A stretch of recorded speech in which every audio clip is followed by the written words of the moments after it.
प्रधान सेनापतिले बोलाउनु भयो। मैले प्रधान सेनापतिलाई के भने, यो बहुत डिजाइनमा आएको, व्हाट नेक्स्ट? प्रधान सेनापतिज्यू, यो सरकार फेलियर भयो भने नि त्यो अर्को सरकार थाम्ने मान्छेको तासमा टहल गुलाम मिसी बासा एका हुन्छ। टहल र गुलाम फ्याक्दा हुन्छ भने तपाईँ मिसी बासा एका किन चलाउनुहुन्छ? अन्तिम अस्त्र भनेको दुर्गा परसाई हो। दुर्गा परसाईले प्रधानमन्त्री सम्हालेका दिन, मैले प्रधानमन्त्री सम्हालेका भोलिपल्ट दिन के हुन्छ भन्दा 20 लाख भन्दा मुनिको ऋण बिना हुनुपर्छ। मेरा एजेन्डा लागू हुनुपर्छ र म तपाईहरुका घरमा गएर गुन्द्रुक र भात कुनै बढी गाड बिना तपाईहरुका घरमा, गरिबका घरमा बसेर, भुइँमा बसेर, गोबारले लोटाका ठाउँमा बसेर भात खान सक्ने प्रधानमन्त्री खोजेको छैन। त्यो प्रधानमन्त्री खोजेको। म त सबै कुरा भोगेको। घमण्ड गरेर भन्छन् नेपालको महँगो गाडी चढ्ने मान्छे पनि मै हुँ। राम्रै ठाउँमा पनि बसेको छु, छोराछोरी राम्रै पढाएको छु।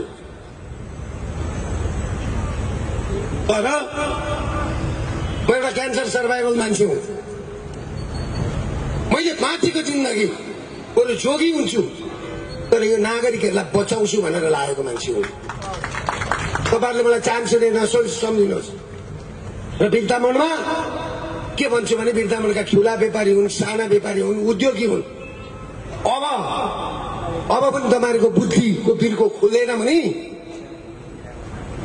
तपाईहरुका लास उठाउने मान्छे अलिक दिनमा हुँदैनन् घरमा।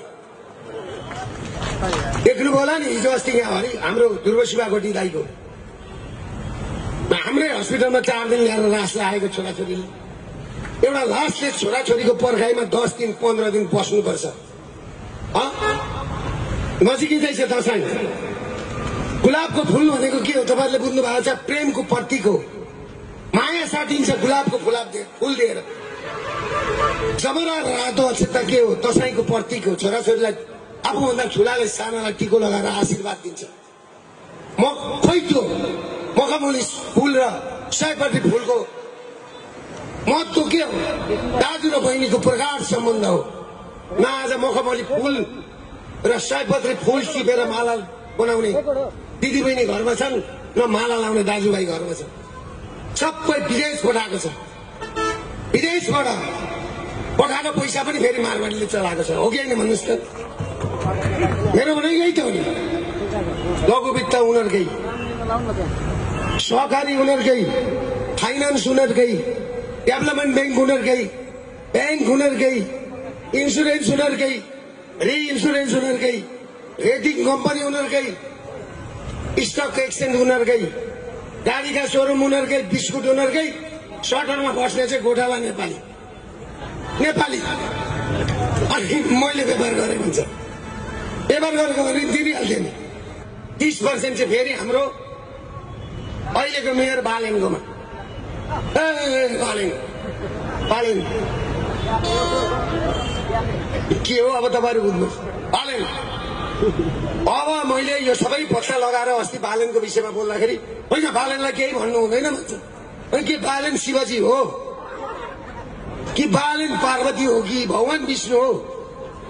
म त त्यस्तो लाग्दैन। मेरो पालो सर मैले निकाल्दै नि त, निकाल्ने होइन। सबै सर्वकुण्डली मैले निकालिदिएपछि अहिले चर्चा चल्दैछ। त्यति मात्र छैन, त्यो त 10 मिनटमा मात्रै 2 घण्टाको अरू आउँदैछ। 2 घण्टाको आज दशैंका टाइममा जेएनजी ग्रुपले आन्दोलन गरौँ। सबैभन्दा बढी घाटा चाहिँ मलाई भयो। 100 जनाभन्दा बढीलाई निःशुल्क उपचार गर्दैछ अहिले। हेर्नुहोस् त, यहाँ 4-5 करोड रुपियाँको चाहिँ मलाई चाहिँ चुना लाग्यो। नाम चाहिँ फेरि बालेनको आउँछ। यहाँका मिडिया, यहाँका पत्रकार साथीहरूलाई गएर के भन्छु भने एकपल्ट बीएनसीमा कतिले उपचार गरे फेरि है गल्ती छ। सुन्नुहोस् है कुरा।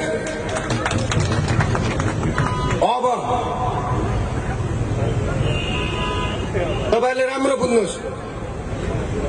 अब बालनजीले के गरेको रहेछ, 2 दिन त्यो के भयो भन्दाखेरि भ्रष्टाचार विरुद्धको जेएनजी अभियान भनेको के हो भनेर मैले सोधेँ भाइहरूलाई।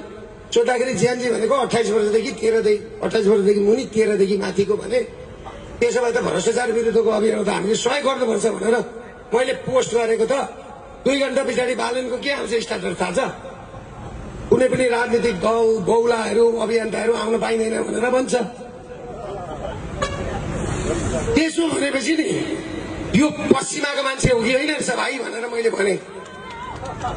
र यसको योजनाकार भनेको त्यो मिराज ढुङ्गाना भन्ने मलाई बेलुका भेट्न आयो। मैले फोटो पेजमा हालेँ। त्यो पेजमा फोटो हाल्ने बित्तिकै यसलाई किडन्याप गरेछ। हेर्नुहोस् त। अब यहाँ तपाईहरुलाई के भन्छु भने अब लडाई वार पारको लडाई अब हुँदैछ। वार पारको लडाई। जुन दिन हामीले राजा फ्याँक्यौं नि हामीले हाम्रो शिर काटेर फ्याँकेछौँ। शिर। र यो पल्ट राजालाई गद्दी सम्हाल्नुहोस् भन्दा राजाले के भन्नुभयो थाहा छ? म त्यसरी आउँदिन भनेर भन्नु। म आउँदिन। सबै दल आएर मलाई भन अनि म आउँछु। त्यो वातावरण कसले क्रिएट गर्यो? दुर्गा प्रसादले हो नि, हो होइन? त्यसले गर्दाखेरि यहाँ अब प्रधानमन्त्री हुनेको कम्पिटिसन छ। मलाई त दिएको प्रधानमन्त्री पनि चाहिँदैन भने चाहिँदैन। मलाई एउटै कुरो चाहिन्छ, गरिबको 20 लाख भन्दा मुनिको ऋण बिना होस्, गरिबका लिलामका घर फिर्ता हुन्, उसले त्यो पैसा तिर्ने मौका पाओस्।